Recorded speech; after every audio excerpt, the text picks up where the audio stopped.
My name is Patrick James Lynch. I'm an actor, writer, and producer living with severe hemophilia. I'm a co-founder of BelieveDigi, along with my partner in crime, Ryan, who's walking around taking pictures, who is putting on tonight's event in partnership with National Cornerstone Healthcare Services. NCHS is a specialty pharmacy and home care service provider. They're renewing their commitment to patients in the Northeast, and they wanted to do so at an inspiring and dynamic event, so they asked us to help them do that. Andy, Edgar, Mary, and Carolyn are in the back there from NCHS. If you have any questions about who they are, what they do, those are the folks to ask. The theme for tonight is overcoming obstacles, empowering through them to achieve great things. And we have 4 fantastic speakers, 2 from within our bleeding disorders community and 2 from outside of it to speak to that point. Overcoming obstacles to achieve great things. So I'll start right here with Dean. Can you tell us a little bit about where you were in your preparation to potentially represent your country for the Olympics and what happened to derail that? Graduated college as one of the top high jumpers in the nation. So now I'm getting ready to go pro. And then I just started having like really sharp pains in my knee. So my ticket, everything was booked. I'm having like patella tendonitis, but it was just like a really high case. And what it is with patella tendonitis is the inflammation of the patella tendon, but sometimes it just gets so painful where you can't even move. Like just walk in, go up the stairs, it's excruciating. So because of that, it was like I was this close, and everything just got shot down. And the worst part of it is that what won trials in my country was 7 foot, and I'm a 7'2" high jumper. So my personal best would have gotten me where I needed to be. I had to take a year off, well, more than a year, and I'm just now like getting back into the swing of things. I had my second competition the past weekend at the Golfing Cup, and I took 2nd place. In terms of just like the 2-year plan, it's a long and hard road.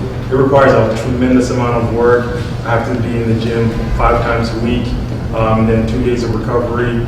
In addition to that, I own this fitness company, and I'm constantly trying to make this fitness company grow. In addition to that, I coach all-girls school on the Upper East Side, Nightingale. And in addition to that, I'm the director of game operations for St. Francis College.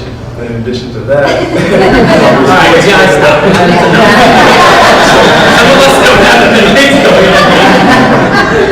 so I mean, I do a tremendous amount, but the key thing is I believe in myself, and I know what I want, and I'm progressively realizing my worthy ideal, which is what I think is important, and that is my definition of success, which was taken from Earl Nightingale. It's a progressive realization of a worthy ideal. So the fact that you're progressively realizing something, whatever goal it is that you set for yourself, if you never exercised before, if you want to go to, say, a top prestigious college, you're trying to break into a new job, you're trying to go for a CEO position, the fact that you're progressively realizing that ideal, that means you are successful. So once you know exactly what you want to do and then you're going towards that goal, that is in fact success.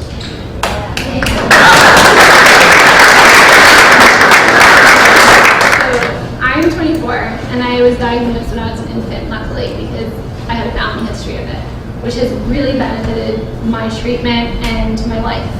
But when I was younger, say a middle schooler, the fact that I was in and out of school, everyone knows middle school girls are the worst.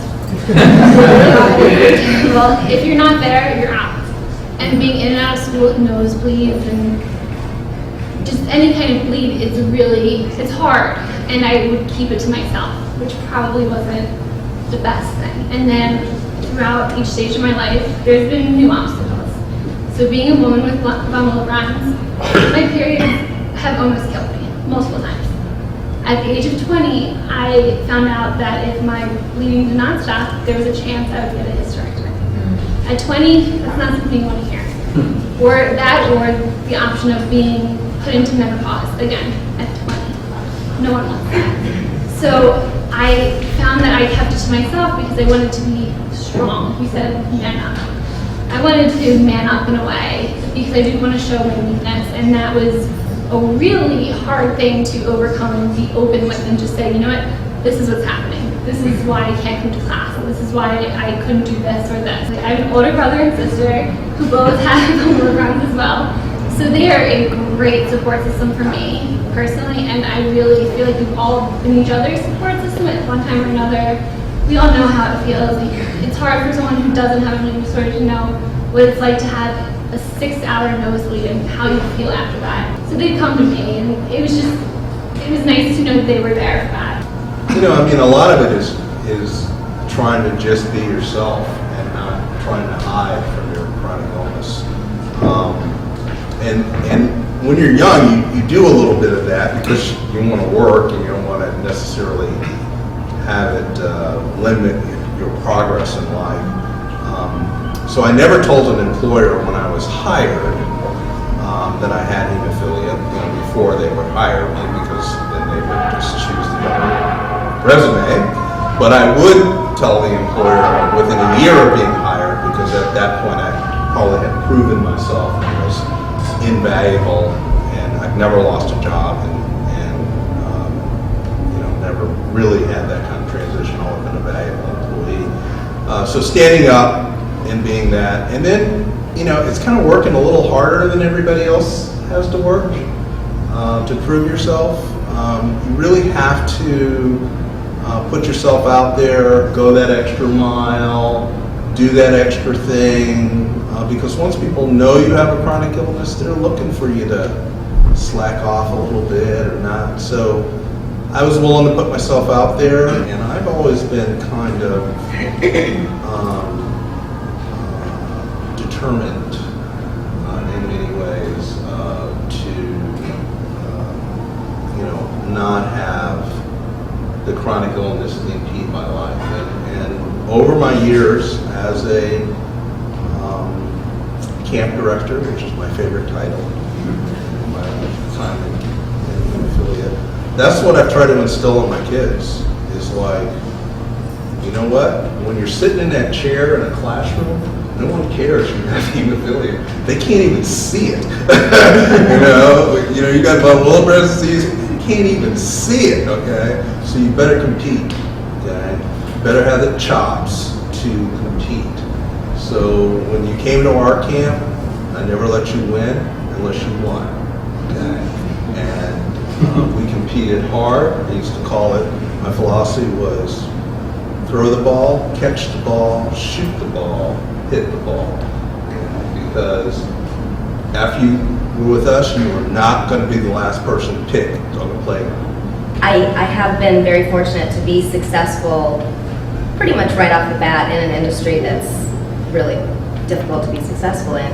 And I was thinking about obstacles ever since we talked, and I think one of the reasons that I've been so successful is I never when I had an obstacle, I didn't look at it as an obstacle until afterwards, and then I thought, wow, I did a good thing there. My husband is also, we met on the show, so he's also an actor, and that's all he's ever done his whole life. So when I found out, I was already starting to stress after about 6 months of not working, neither of us working, and neither of us having a college degree or anything to fall back on.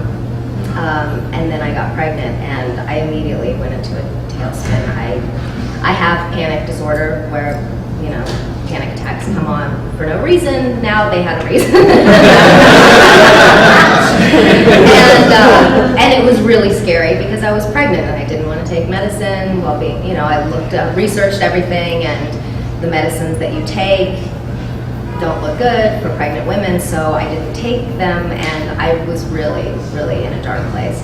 And it really, my thought about, oh, God will come through, I'll get a pilot or something, and it wasn't what I thought it was going to be, but the fact, I feel like I overcame a big obstacle in the fact that I recognized that it is still a blessing, and it may not be exactly what I want to do right now, but that's life, you have to take what's given to you, and it still was an amazing little gift in kind of a scary time, and it helped me get rid of the anxiety, which is, when you have anxiety, you'll do anything to get rid of it. I'm gonna get a pilot right at the last second. God's gonna pull through, and I'm gonna get it, and I'm gonna make my SAG payment, and we're gonna get our insurance. And nothing happened, and I had about 2 weeks left, and I'm like, okay. That's kind of how my life had always gone. I would think positively, picture it happening, and it would happen. And it didn't happen. But it did happen. in a different way.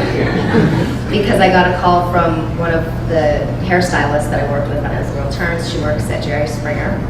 And she said, hey, I think it's time for you to get a real job. I'm like, okay, what do you want me to do here? And she said, no, Steve Wilkos needs an assistant. And if you don't know who he is, he was Jerry Springer's former bodyguard, and he got his own show about 7 years ago, so he has his own talk show. And she said he needs an assistant, it's pretty good money, the health benefits are amazing, and I was like, okay, I'm gonna humble myself. If he was an actor, I don't think I could do it, but I'm gonna go be someone's assistant. So that's what I've been doing for the past, 3 or 4 months.